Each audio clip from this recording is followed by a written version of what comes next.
चला बनवूया छोले भटोरे अगदी झटपट। पाहू शकता तुम्ही भटोरे किती सुंदर झालेले आहे, टम्म फुलले आहे। एकदम सोपी रेसिपी आहे, नक्की तुम्ही सुद्धा ट्राय करा।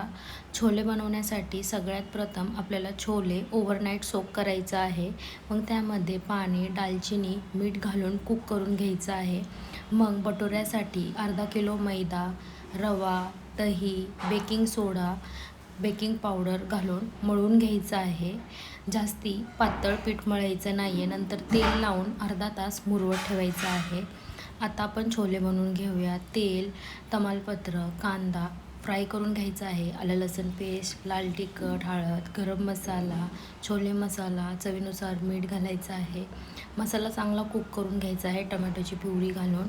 मग छोले त्यामध्ये घालायचं आहे। अशा प्रकारे आपले छोले रेडी आहे। भटोरा देखील रेडी आहे।